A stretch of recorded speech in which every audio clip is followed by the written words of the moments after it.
You are listening to PastThink.com audiobook. Please like and subscribe, thank you.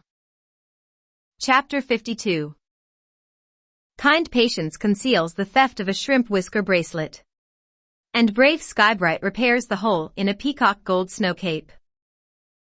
Quite so, said Grandmother Jia in answer to Xifeng's advocacy of the separate kitchen. I would have mentioned it myself, but you have so many burdens already, and I didn't want to add to them. I know, of course, that you wouldn't have complained, but you might easily have got the impression that I only care about the younger ones and have no consideration for you busy people who are responsible for running the household. However, now that you have suggested it yourself, I am naturally delighted. It chanced that besides Aunt Xue and Mrs. Li, Lady Xing and Yusher were also present on this occasion, having come over some time previously to make their morning calls and not yet gone back again. Grandmother Jia availed herself of their presence to sing Xifeng's praises. I wouldn't say this as a rule because I don't want to make her conceited, and in any case the younger ones might not agree with me, but tell me now, as older married women you have all had a good deal to do with her, have you ever met anyone quite as thoughtful as Feng? Aunt Xue, Mrs. Li and Yusher agreed that people with Xifeng's virtues were indeed extremely rare. Other young married husbands' relations for form's sake, they observed, but she really does seem to care for the young people, and she is plainly devoted to you. Grandmother Jia nodded and sighed. I'm very fond of her, but I'm afraid she's a bit too sharp. It doesn't do to be too sharp. Xifeng laughed. Now there you are quite wrong, Granny. The saying is that sharp-witted people don't live long. Everyone says that and everyone believes it, but you should be the last person to agree with them. Look how long-lived and lucky you are, and yet you are 10 times more sharp-witted than me. By rights I should live twice as long as you, if there is any truth in the saying. I expect to live until I am at least 1,000. At all events I shan't die until I have seen you go to heaven. It will be a very dull sort of world, when all the rest are dead, and only we 2 old harpies are left alive, said Grandmother Jia. The others laughed. Remembering Skybright, Bao Yu left before the others and hurried back to his apartment to see how she was. The air in it reeked of medicine. Skybright, lying on the Kong, her face a dusky red now with the fever, appeared to be completely on her own. He felt her forehead and found it burning to the touch. Quickly warming his hands over the stove, he slipped one of them inside the bedclothes and felt her body. That too was fiery hot. I should have thought Musk and Ripple might have stayed with you, if no one else, he said disgustedly. I call that pretty heartless, leaving you on your own like this. Ripple's not here because I made her go and have her lunch, said Skybright. And Musk has only just this moment been called outside by Patience. They're whispering together in the front about something or other, probably about the fact that I didn't go home to get better. Patience isn't that sort of person, said Bao Yu. She wouldn't have known that you were ill in any case, so she wouldn't have come specially about you. Probably she came to talk to Musk about something else, but happening to find you ill, pretended she had come about you out of politeness. It's the sort of social fib that anyone might tell under the circumstances. Even if you were in trouble for not going home, it's got nothing to do with Patience, and as you have always been on good terms with her in the past, there's no earthly reason why she should want to make unpleasantness between you now by interfering in something that doesn't concern her. I expect you're right, said Skybright. But I don't understand why she should want to hide things from me. I'll go and find out what they're talking about, said Bao Yu. If I go out the back door and round the side, I shall be able to listen to them from outside the window. Going round to the front as he had said, he inclined his ear to the window and listened. He could hear Musk talking in a low voice to Patience inside. How did you come to get it back again? It was when I was washing my hands in the garden that day that I lost it, he heard Patience reply. Mrs. Lien made me keep quiet about it at the time, but as soon as we got back she sent word round to the nannies in the different apartments and told them to investigate. To tell the truth, we rather suspected Miss Xing's maid. We thought being so poor and not used to seeing things like that lying around she might have been tempted. We never dreamed that it would turn out to be one of your people. It was Trinket who stole it. She was seen by your Mama Song. Fortunately, when Mama Song came round with the bracelet to tell Mrs. Lien was out, so I quickly took it from her and told her to keep quiet about it. I couldn't help thinking how considerate Bao Yu is to you girls, and how proud of you all he is. It's only 2 years since that girl Honesty stole the jade, and there are some I could mention, who are still gloating about it, and now here's this girl stealing gold, not from him this time, but from one of his neighbors, which is worse. I could just imagine the gloating there would be if that got around. It seemed so unjust that he, of all people, should be let down by his own girls in this way. Anyway, I told Mama Song that she was under no circumstances to let Bao Yu know about this. In fact, I said, you'd better not tell anyone. Just behave as if nothing had happened. Of course, it wasn't only Bao Yu I was thinking about. I knew that their ladyships would be very angry if they got to hear of it, and then it would be very unpleasant for Aroma and the rest of you.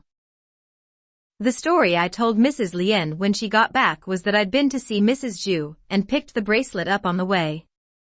I told her it must have slipped off into the grass that day while I was washing and got buried under the snow, which explains why nobody could find it.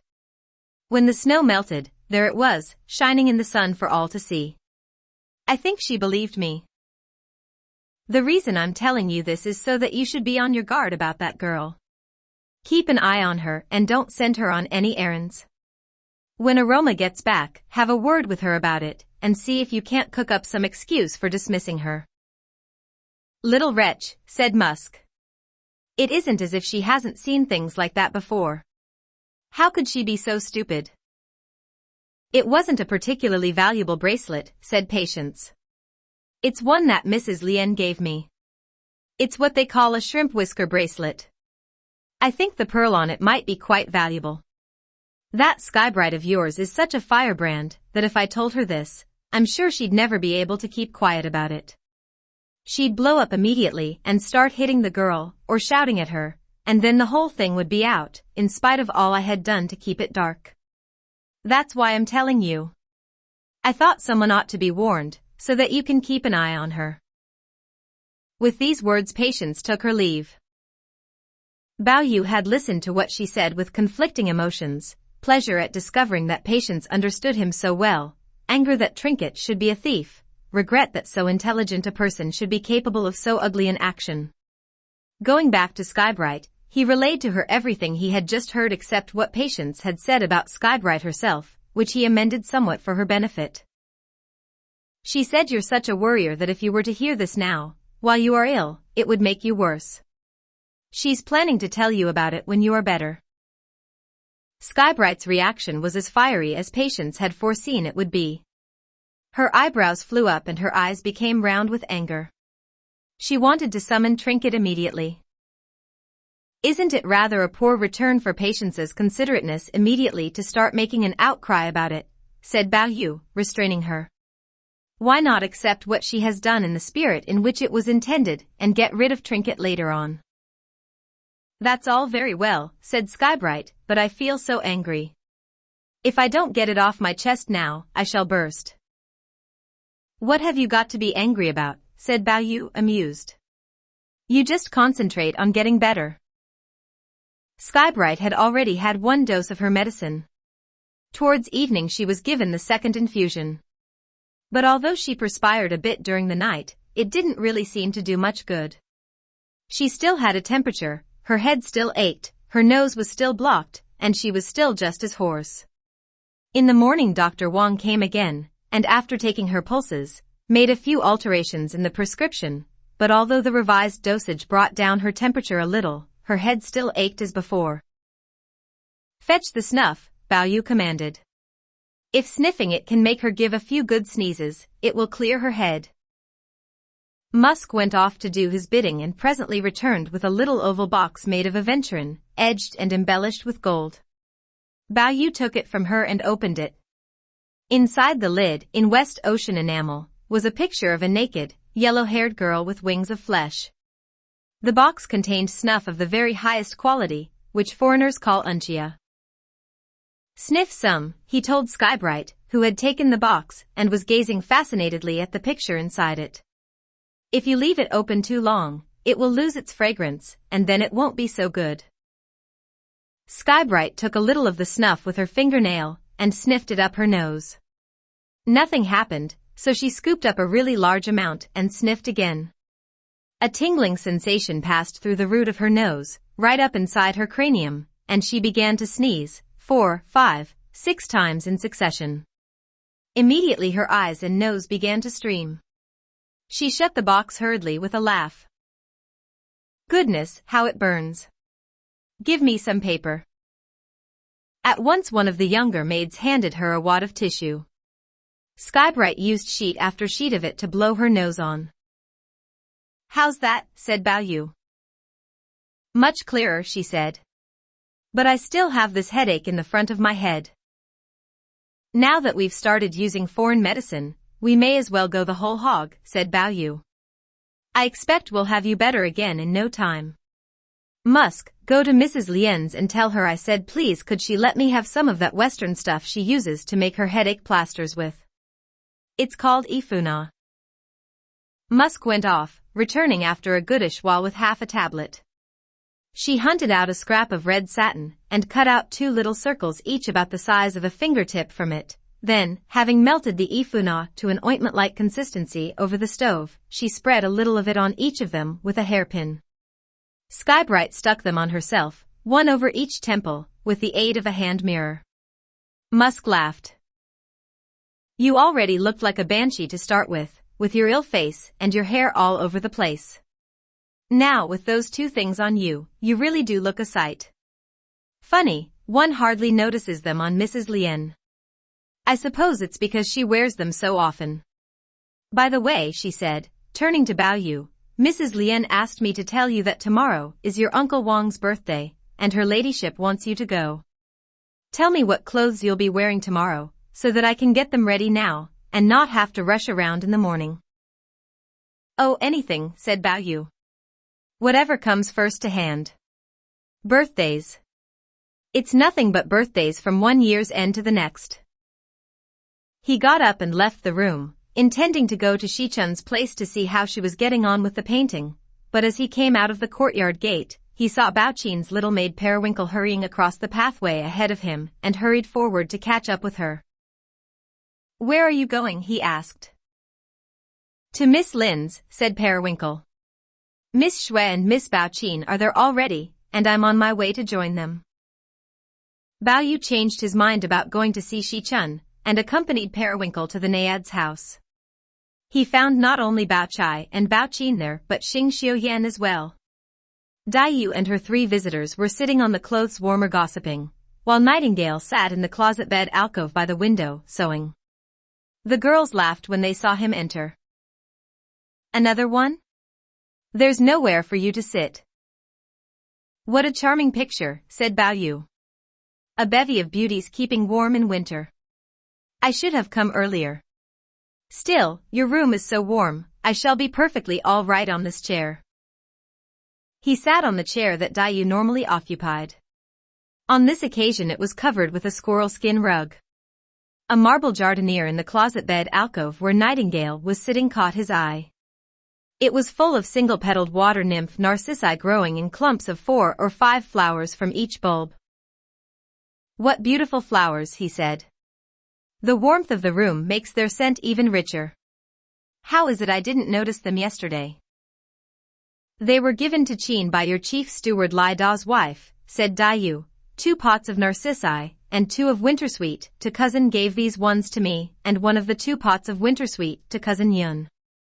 I didn't really want them, but as she was kind enough to offer them to me, I thought it would be churlish not to accept. If you'd like them, I'd be very happy to pass them on to you. Thank you, said Bao Yu, but I've got 2 pots of them already. Though mind you, they are not as good as these. In any case, if cousin Qin gave them to you, you can't possibly go handing them over to somebody else. There's hardly a minute of the day when I haven't got a medicine skillet on the stove, said Dai Yu. I seem practically to live on medicine nowadays. The smell of medicine is bad enough as it is, but this heavy flower scent on top of it makes me feel quite faint. Besides, the smell of medicine spoils the smell of the flowers, which is a pity. Much better carry them off somewhere where they can regain their purity away from competing odors. I've got a sick person in my room today, said Bao Yu. My room is full of medicine smells too. How did you know? What an extraordinary question, said Dai Yu. I know nothing about it. How should I know what goes on in your room? I don't think you've been attending to a word I've been saying. You're like someone who comes in halfway through a story and disturbs the rest of the audience by asking questions. At least we shan't want for a theme at our next poetry meeting, said Bao Yu. Narcissus and Wintersweet will make splendid subjects. Oh no, wailed Dai Yu, burying her face in her hands. What's the point of having poetry meetings? Another meeting only means another lot of penalties. It's so shaming. I suppose that's meant for me, said Bao Yu, since I'm the one who's always getting penalized. But if it doesn't bother me, I don't see what you have got to go burying your face in your hands about. I shall call the next meeting, said Bao Chai brightly. There will be 4 themes for poems in regular verse, and 4 for poems in other meters, and everyone will have to do all 8 of them. The first will be a 300-line poem in pentasyllabics exhausting the rhyme first. Its subject will be on the diagram of the supreme ultimate dot. Bao Qin laughed. One can see that it isn't really poetry you're interested in, but in making things difficult for others. It could be done, of course, if one really wanted to do it. It would simply be a question of selecting bits from the Book of Changes and torturing them into some sort of verse, but what would be the point? When I was 8, I went with my father on one of his trips to buy foreign merchandise to one of the western seaports, and while we were there we saw a girl from the country of Ebenash.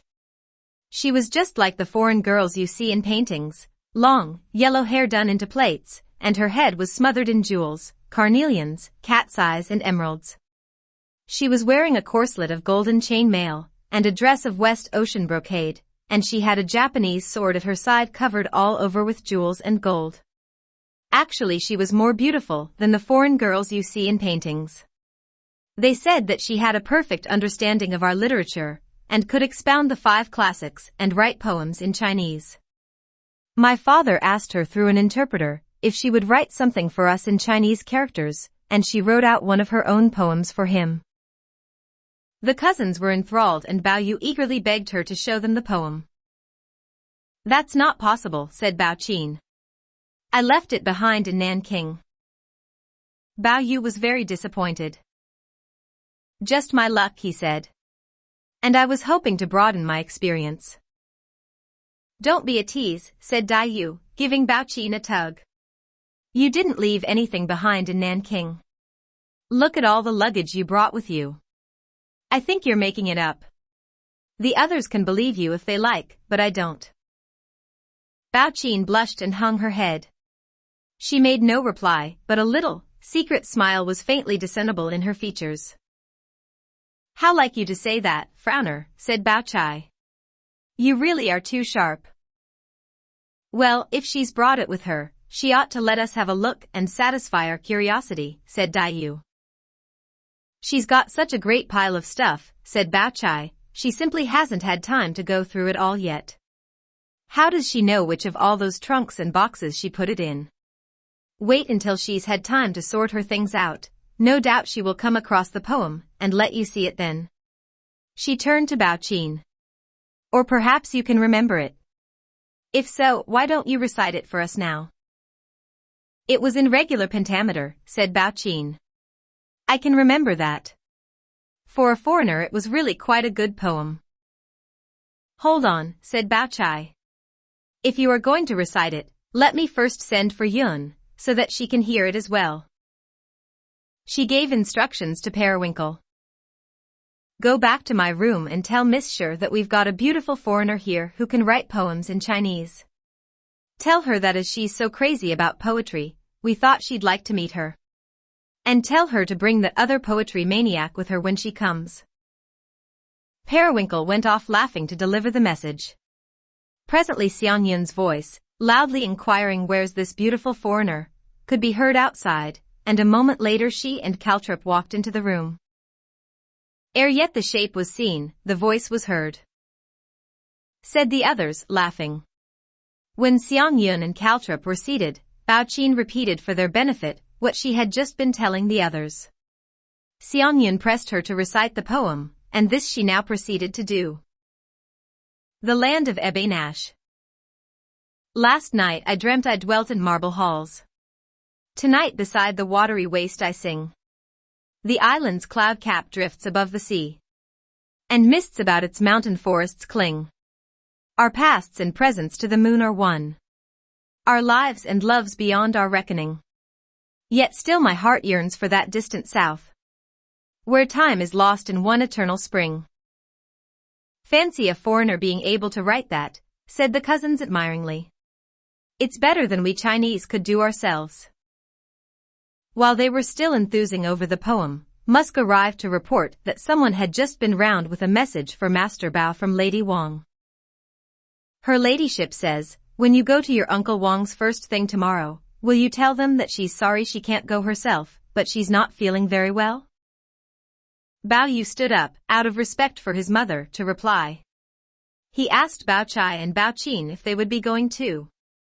No, said Bao Chai, they had sent a present yesterday, and that was all they would be doing. Conversation continued a little longer, and then the company broke up.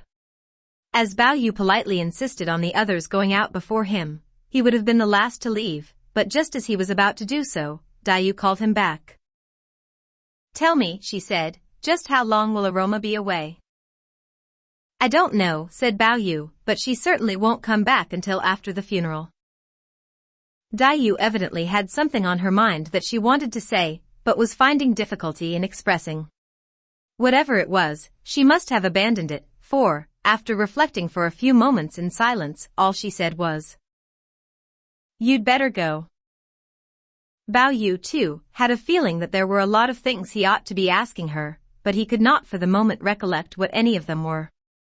After trying unsuccessfully to remember, he left her with a cheerful see you tomorrow, and went down the steps outside, his head bent low as he continued ruminating. Just as he was about to set out across the forecourt, something occurred to him, and he remounted the steps and went in again. The nights are getting so much longer now. How many times do you cough in the night? Do you wake up very often? I'm much better at night than I was, said Dai Yu. Last night I only coughed twice. But I still don't sleep very well. Last night I only slept between about 2 and 4 in the morning. After that I couldn't get back to sleep again. I knew there was something important I wanted to ask you about, said Bao Yu. I've just remembered what it was. He drew closer to her ear and went on in a lower voice. You know that bird's nest that cousin Bao sent you? But before he could finish, Aunt Zhao called in to inquire if Dai Yu was feeling better. Dai Yu knew that she had dropped in on her way back from seeing Tan Chun, and that the kindness, if kindness it were, was of a somewhat tangential nature. Nevertheless she begged her with eager politeness to be seated and thanked her warmly for the visit. How kind of you to think of me, Mrs. Zhao, and to come here yourself in such bitter weather. She ordered tea to be poured for her visitor, simultaneously darting a look at Bao Yu which he rightly interpreted as an order to make himself scarce. It was in any case time for his dinner, so he went to his mother's place to have it. She made him go back early, bearing in mind that he must be up betimes next morning. When he got back to his own room, Bao Yu found that Skybright had already taken her medicine. He judged it best to let her stay where she was in the closet bed. He himself slept on the space outside the curtain, which Musk had occupied the previous night. This time Musk slept on the clothes warmer. He had it moved up beside the closet bed before they went to bed, so that she could be near at hand during the night. The night passed by without event.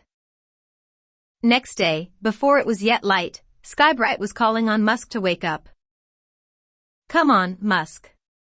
You ought to be awake by now. Haven't you slept enough yet? You go outside and tell the others to get his morning drink ready, while I try waking him up. Musk hurriedly drew on a garment, and got out of bed. We'd better both wake him and wait till he's dressed, and the clothes warmer has been carried back to its usual place before we let the others in, she said. The old women have already said that he's not to sleep in the same room as you in case he catches your sickness. We shall never hear the end of it, if they find out that we've been sleeping all crowded up together like this. Yes, said Skybright. I was thinking that too. The two girls began calling Baoyu. He must in fact have been awake already, for he got out of bed and began dressing immediately. Musk called in one of the junior maids to help her move the warmer back into place and fold up the bedding. Only when all traces of the previous night's sleeping arrangements had been effaced were Ripple and Emerald called in to assist Baoyu with his toilet. It's very overcast again, said Musk when Baoyu's toilet had been completed. It looks as if it will snow. You'd better put on your felt. Baoyu nodded and changed the outer garment he had put on for a more substantial one. A junior maid came in carrying a little tea tray on which was a covered cup containing a concoction of red dates and Fujian lotus seeds. Baoyu drank a few mouthfuls, took a piece of ginger from a saucerful of crystallized shapes held out to him by Musk, and put it in his mouth to nibble, addressed a few brief admonitions to Skybright to look after herself while he was away, and went off to see his grandmother. She had not yet risen when he arrived at her apartment, but the servants, knowing that he was going visiting, and could not wait for her to get up, admitted him at once to her bedroom. He caught a glimpse of Baoqin lying asleep behind her, her face turned inwards to the wall. The old lady observed that her grandson was wearing, over his formal dress of lychee brown broadcloth, a dark red felt cape embellished with roundels of gold thread and colored silk embroidery. Its slate blue satin border was fringed with tassels. Is it snowing? She asked him. Not yet, said Baoyu, but it looks as if it will. Grandmother Jia turned to Faithful. Give him that peacock feather cloak we were looking at yesterday. Faithful murmured a reply and went out of the room, returning presently with a magnificent snow cape that gleamed and glittered with gold and green and bronzy bluish lights. It was like Baoqin's mallard cape, and yet somehow different. This is what they call peacock gold, said Grandmother Jia. It is made by the Russians. They twist the barbs of peacock feathers into a kind of yarn, and weave it from that. The other day I gave your cousin Baoqin a cape like this made out of mallard feathers. Now I am giving this one to you. Baoyu coat out and put it on. Grandmother Jia smiled. Go and show your mother. Baoyu obediently hurried off to do so. On his way out he came upon Faithful, standing beside the Kong in the outer room. She affected to be rubbing her eyes in order not to have to look at him. She had avoided speaking to him ever since the frightful scene nearly 2 months earlier, when she had vowed never to marry, and Baoyu was continually being made uncomfortable by her avoidance of him. Seeing her once more preparing to ignore him, he went up to her with a friendly smile in the hope of breaking her silence. Faithful, see this. How do you think I look in it? But Faithful simply turned and fled, retreating into Grandmother Jia's bedroom. Obliged to give up, he continued on his way to Lady Wang's. After his mother had seen the cape, he went into the garden to show himself off to Musk and Skybright. After that he returned to his grandmother's to report. I showed it to Mother. She said it seems almost a pity to wear it, and I must be very, very careful not to spoil it. That was the only one I had left, said Grandmother Jia. If you do spoil it I haven't got another one to give you. And there would be no question of getting another one made for you, not in these parts. She put on her admonitions for the departing grandchild voice. Now don't drink too much. And leave early. Yes, Grandma. Old women from his grandmother's apartment accompanied him as far as the reception hall of the outer mansion. Below the steps outside it his foster brother Li Gui, together with Wang Rong, Zhang Ruojin, Zhao Yihua, Qian Sheng and Zhou Rui, and the pages Tea Leaf, Storky, Plowboy and Sweeper, had been waiting a long time in readiness. The pages were carrying clothing bundles and blankets, and 2 of the older men were holding a splendidly caparisoned horse by the bridle. The old women issued a few words of admonition to the men. The men, after acknowledging them with a few perfunctory cries, handed Bao Yu his whip and held the stirrup for him to mount, and Bao Yu, mindful of the precious cape, got up slowly into the saddle. The little party then began to advance, Li Gui and Wang Rong, one on either side, holding the bridle rings, Qiansheng and Zhou Rui walking ahead, and Zhang Ruojin and Zhao Yihua following closely behind. Zhou Qian, Bao Yu called out from the saddle to the two in front, "Let's go out of the side gate, otherwise it will mean going past my father's door, and I shall have to get down." Since Serjing went away, his doors kept locked all the time, said Zhou Rui, turning a grinning face back to his young master. "You don't need to get down." "Even though it is locked, I still ought to get down," said Bao Yu. "Quite right, sir," said Li Gui and Qiansheng approvingly. "If you was to get slack about dismounting and Mr. Lai or Mr. Lin was to see you, they'd be sure to have something to say about it. Even though they couldn't very well tell you off, like enough they'd blame us for not teaching you manners." By now Zhou Rui and Qiansheng were moving towards the side entrance. While the point of etiquette was still being discussed, they ran head-on into Lida himself, of whom they had just been speaking. Bao Yu at once reined to a halt and made as if to dismount, but Lida hurried up and prevented him by clinging to his leg. Bao Yu thereupon stood up in the stirrups and, taking him by the hand, addressed him graciously for some moments before continuing on his way. He had barely done so when 30 or 40 pages armed with dustpans and brushes came trooping into the courtyard. Immediately they caught sight of Bao Yu. They lined up in a row along the wall and stood with their arms at their sides while one of their number, evidently the leader, stepped forward and, dropping to one knee in the Manchu salute, wished Bao Yu a good morning. Bao Yu did not know the page's name, so he merely smiled and nodded. The whole troop remained motionless until the horse and its rider had passed by. Bao Yu's little party now issued out of the side gate, where 10 horses were ready waiting for them, one for Li Gui and each of his fellows and one for each of the pages. All sprang at once into the saddle and were off down the street like a puff of smoke. At this point our story leaves them and turns to other matters.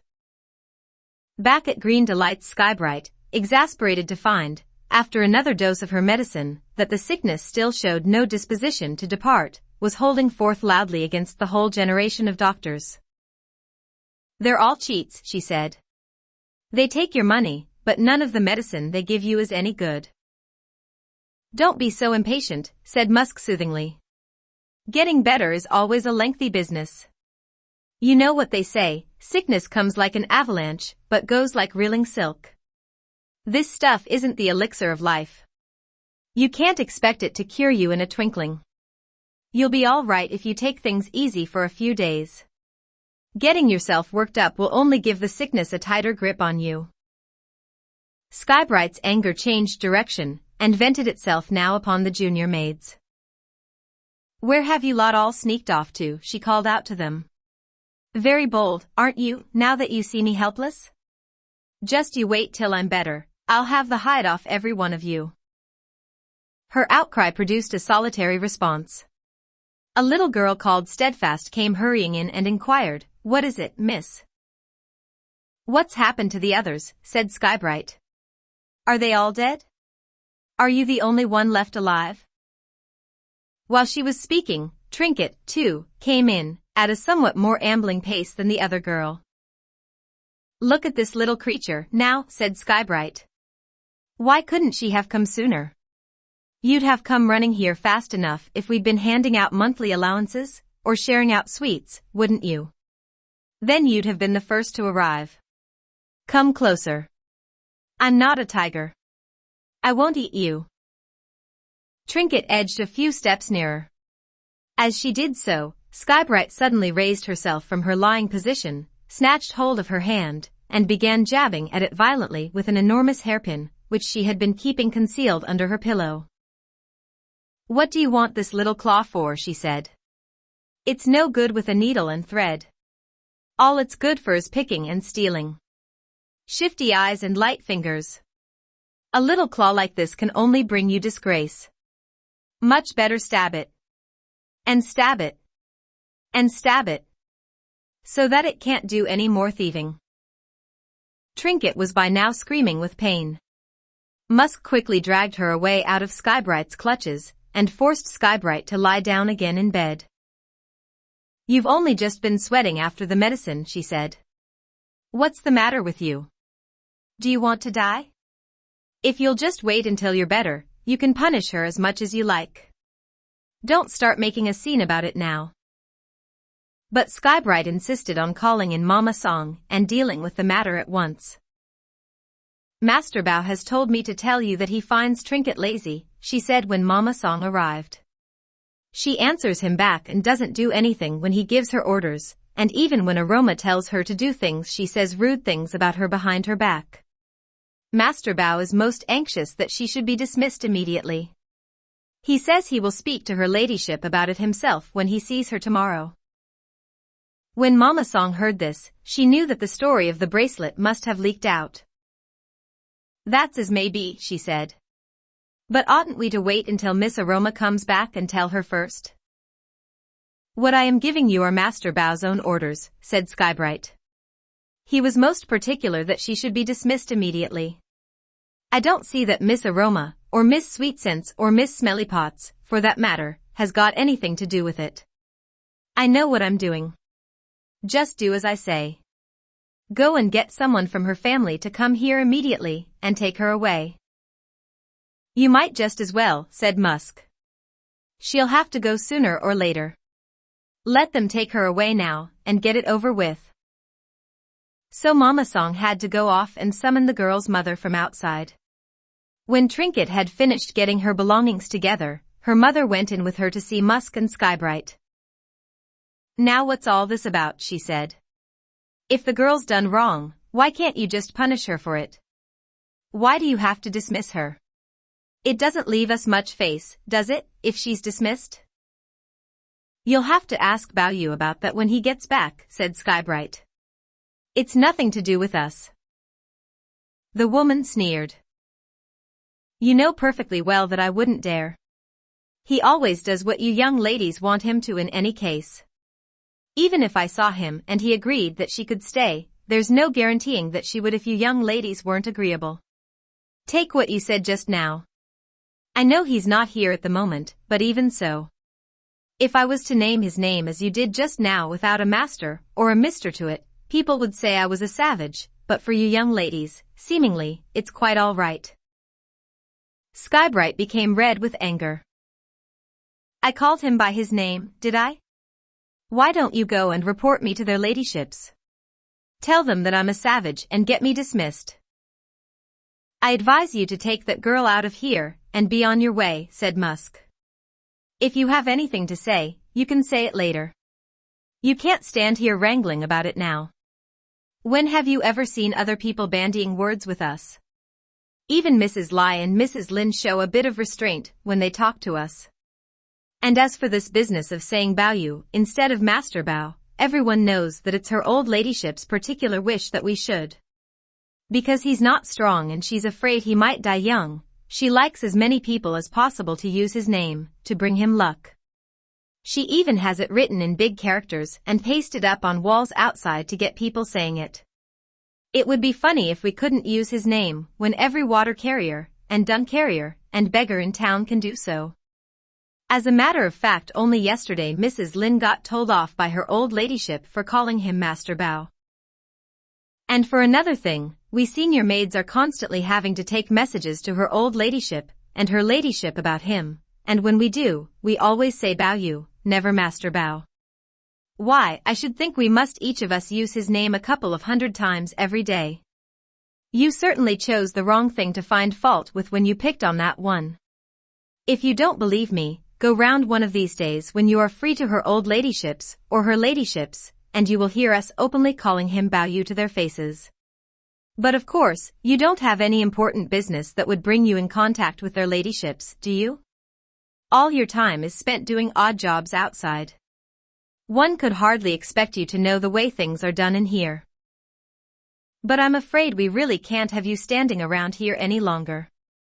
If you stay much longer, I'm afraid even though we don't object, someone else may come along and ask what you are doing here. If you want to appeal against the girl's dismissal, you should get her out of here first and take it up with Mrs. Lin afterwards, and she will speak to Master Bao about it. With all the hundreds of people there are in this household, we can't have just anyone running in and out whenever they feel like it. We don't even know the names of half of them. By way of emphasizing her point, Musk ordered one of the junior maids to fetch a floor cloth and begin wiping the floor.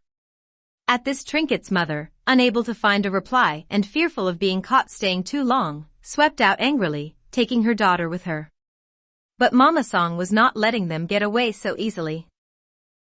You certainly don't have much idea of manners, my good woman. After all the time she's been here, your daughter could at least make the young ladies a kowtow before she goes. She may have no other parting gift to give them. I don't suppose they'd set much store by it if she had, but she might at least have the decency to make them a kowtow.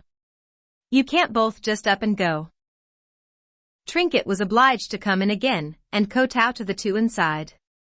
She also went round to do the same for Ripple and Emerald, but they refused to look at her.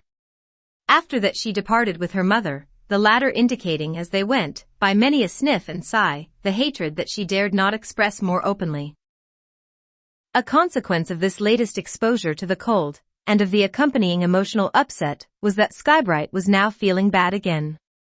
At lighting up time, after tossing about feverishly all day, she was just beginning to settle down at last when Bao Yu returned in a great fret, and began stamping and groaning almost as soon as he entered the room.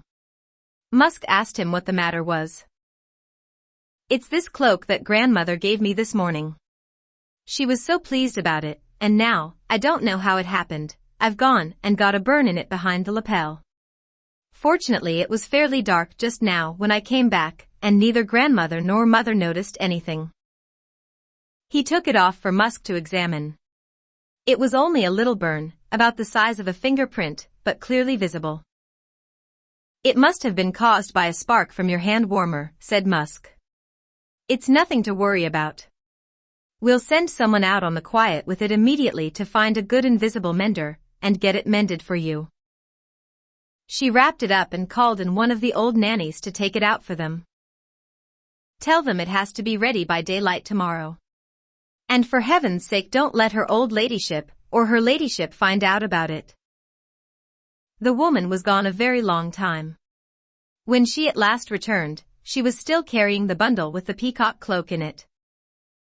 I've tried everywhere, invisible menders, tailors, embroiderers, seamstresses, and none of them will touch it. They all say they don't know what the material is and don't want to be responsible. Oh dear, said Musk. What are we going to do now? Well, you just can't wear it tomorrow, that's all. But I must, said Bao Yu. Tomorrow is his actual birthday. Grandmother and mother have both said I must. Today was only the first day of the celebrations, not his actual birthday.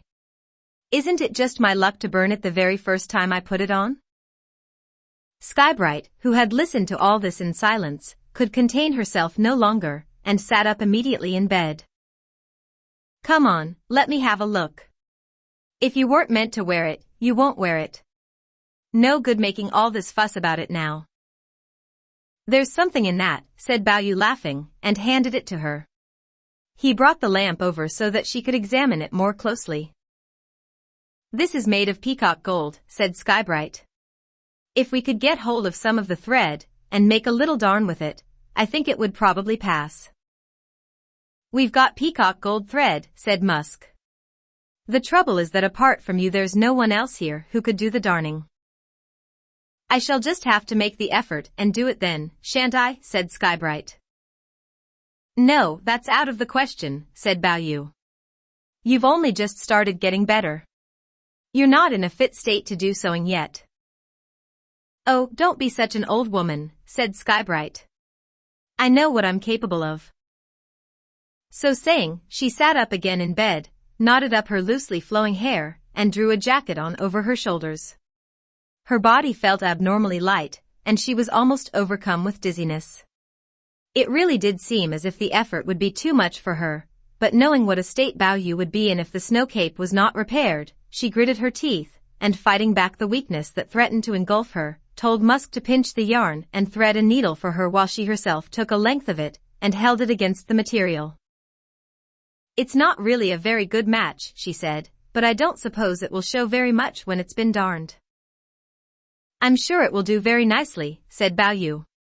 "At all events, we're not going to be able to find a Russian tailor to do it for us." Skybright began by opening up the seam of the lining underneath the burnt patch, so that she could insert a cup-sized darning mushroom from inside. Having stretched the material out over the mushroom, she scraped away the charred parts and the surrounding nap with a razor until the threads were clearly exposed. Then, with her needle and thread, she worked first across in one direction, and then at right angles in the other until she had filled the hole with a crisscross darn. Using this as a foundation, she now began to weave the thread in and out with her needle so as to imitate the surrounding pattern. This was the most difficult and exhausting part of the work. After each couple of stitches she had to stop and examine what she had done, and after every 4 or 5 she had to lean back on the pillow and rest. Meanwhile Bao Yu fussed around her unceasingly, one moment asking her if she would like a nice hot drink, another moment suggesting that she should rest, one moment fetching a squirrel skin cloak to put over her shoulders, the next moment a pillow for her back, until she became quite frantic and had to entreat him to leave her alone. "My dear little grandfather, please just go to bed. If you stay up any longer, you'll have rings under your eyes in the morning, and that will never do." Bao Yu could see that he was exasperating her, and made a pretense of settling down in his bed, but he could not get to sleep. After he had been lying awake for some time, he heard the chiming clock strike 4. Skybright had just completed the mending, and was finishing off the job by carefully teasing the nap out with a little toothbrush. "That's wonderful," said Musk. "If you didn't look at it carefully, you could never tell it was a darn." Bao Yu asked to see. "It's perfect," he said. "It looks exactly the same as the rest." Skybright had been coughing a good deal during the final stages of her task, and it had been all she could do to conclude it. "Anyway, it's done," she said. "It doesn't really look right, but I can't do any more I.O." With a cry of weariness she sank back, utterly exhausted, upon the bed. If you wish to know the outcome, please read the chapter which follows.